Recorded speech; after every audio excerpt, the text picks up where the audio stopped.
So hello guys, good morning. Ayan, labas na naman tayo guys. Today is Sunday.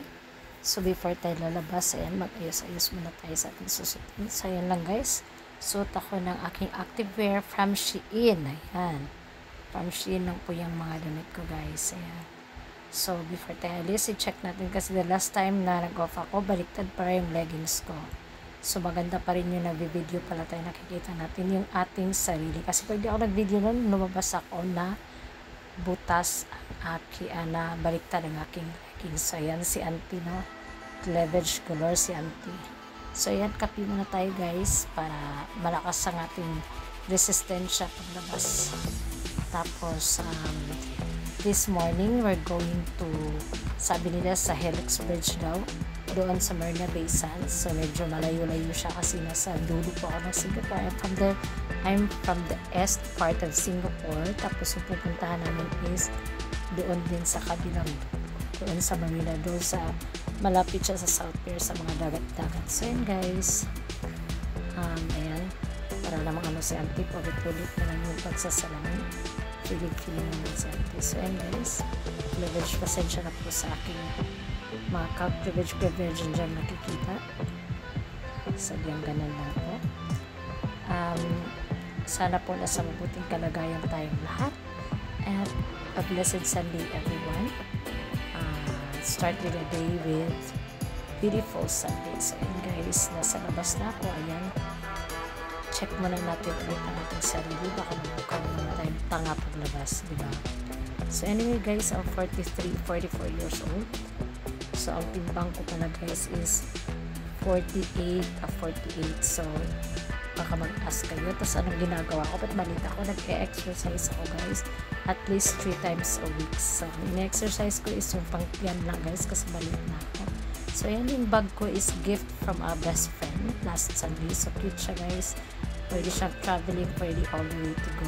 Mahilig ka sa yung mga ayan, ganyang bag kong dadalhin. At yung cup ko is from Decathlon. $10 lang yun guys. So ayan, pasok na tayo sa elevator. Bababa na tayo ng corridor. Paalis na si auntie. So ayan, pack. Outfit check. Diba? Naka white shoes. Every time guys nalalabas ako guys, nag-white shoes talaga ako. Kasi feeling ko pag ibang kulay ang shoes ko is ang look swat tayo.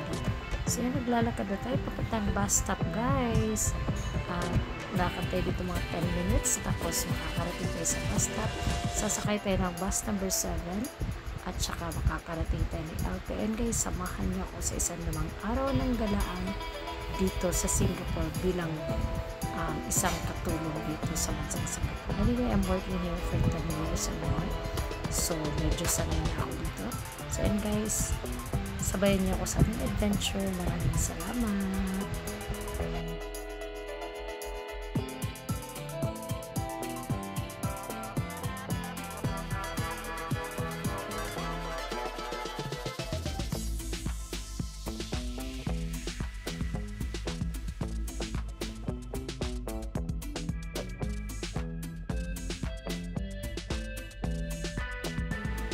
So ayan, nakarating ako sa Lucky Plaza. Ito pala yung sa 6th floor na dating Jollibee noon. Ngayon is Hawker Center na siya.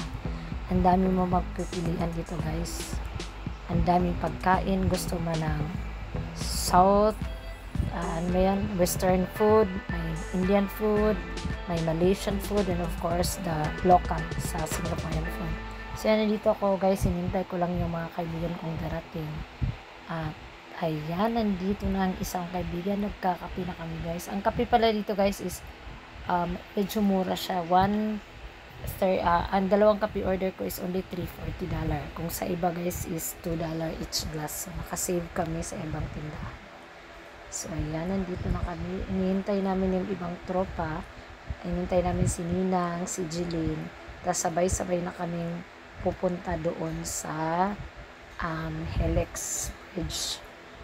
Kami pa muna ni Jen ang dumating. So ayan, yan yung tagpuan namin. Yan yung unang ginagawa namin pag umaga. Nagkakapi kami guys in the morning. Kapi-kapi lang muna kami. Ayan, ang aking magandang best friend. Anyway, i-subscribe niyo siya guys, Jen Courtnell Vlog siya. Ayan. Tapos namin nagkape, pumunta muna kami sa Coton. Nakadaan kami kasi dumaan kami sa Ruby guys. Ang ganda ng mga ano nila guys. Oh, as in pretty talaga siya. Pero nga, mahal siya guys, $29. Wala pang budget. Pakaganda guys. Kahit yung blue maganda. Diba? Maganda siya i-leggings. Kasi activewears din yan. Ipang sports din yan pinili ko. Anyways, at my age guys, ang hilig ko na talagang mag-activewears. Ayan. Nagkita-kita na naman kami, no? So, paalis na kami guys. Nasa MRT station na kami. Papasok na kami. Papunta na kami ng Helix. So, from Lucky Plaza, sakay kami ng Brown Line. Tapos, bababa kami ng Marina Bay Sands na MRT station. So, doon kami bababa. Tapos, naglalakad kami exit 5 papuntang Marina Bay Sands. Ayun. So, ayan. Nagkawalaan pa kami dyan, guys. Naghahanap pa kami. Paikot-ikot. Kasi ang laki kasi ng interchange dyan sa Marina. Ang laki ng MRT nila. Kung di ka talaga magbabasa, guys, mawawala ka talaga. So, medyo tahimik din siya. Hindi siya crowded. Pero nga lang, sa sobrang tahimik, pag nawala ka, wala ka mapagtanungan. Kaya kailangan talagang marunong kang magbasa ng Google. So, ayan, nakalabas na kami. Ang lurid, so pretty. Nakalabas na kami sa kakalakad namin, guys. Nakaabot naman ng Bayfront MRT. Sabi ko kasi sa kanila, mag-Bayfront kami. Pero, ayun naman lang maniwala. So, ayan. So, naglalakad kami. Hinahanap namin yung Bayfront. Kasi nga, hinahanap namin yung... Kita nyo yun, guys. So, yung building na yun. Yan yung Marina Bay Sands Hotel. Yung parang barko, guys. Na sa ibabaw may infinity pool. Yan yung isa sa mga magandang tanawin dito sa bansang Singapore. And then, dyan po yung Merlion, guys. Yung leon na nagbubuga ng water. Ayan. Ang tawag nun, guys, is Merlion. So, naglalakad kami. Papunta kami doon para hanapin namin ang Helix Bridge. Yung Helix Bridge, guys, is ang story niyan is isa siyang pedestrian bridge na ginawa siya, guys, para pagdugtungin ang Marina South Pier at ang Marina Bay Sands sa Marina Bay. Di ba? Para hindi na sila sasakay ng ano tawag doon, yung parang pump boat sa atin, di ko alam kung ano dito ang tawag dito. So yun, guys, ang ganda dito, guys. Yung ma-amaze ka talaga dito sa Singapore. You didn't even realize kung paano nila pinaganda. Kaya ang yaman-yaman ng Singapore, guys. Tapos nasa loob ka ng parang naglalakad ka sa loob ng garden. No?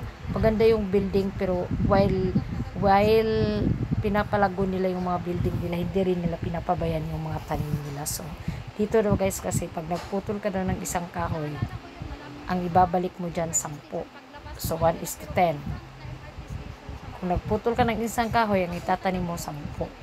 So, hindi talaga sila mauubusan ng tanim. Diba?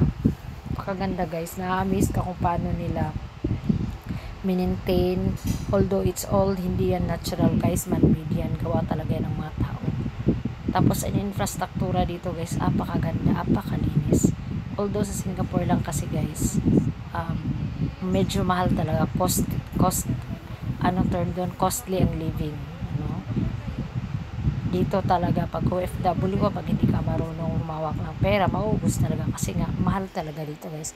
Pero hindi ako nag-regrets na napunta ako dito sa bansa ito. Kasi dito ko naramdaman ang napakatahimik. Very safe, very friendly. Tapos, ano siya, guys, yung nagtatrabaho kang masaya ka. Yung parang, nagtatrabaho ka while enjoying. Yung parang hindi mo iniisip na nagtatrabaho ka kasi nag-i-enjoy ka din.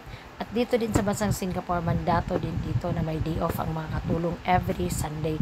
Or, kung hindi ka man pinagpa-day off, may compensation yan, babayaran ka. Ang pagkakalam ko is $25. Pinaka-minimum yan. Depende na yan sa amo. Kung magbibigay ang amo ng mas mahigit na malaki, hindi mas maganda. Kasi may friend ako na $36 siya pag hindi siya nagdi-day off. Pero ako, nagdi-day off talaga ako kasi hindi naman nila ako kailangan sa bahay. Kasi yung mga alaga ko malalaki na. So, nung maliit pa sila, medyo nagdi-DF ako, hindi, may time nila ako, pero dati nung $12 pa kasi, bago pa ako nung $12, mga 2015, 13, 14, ganun.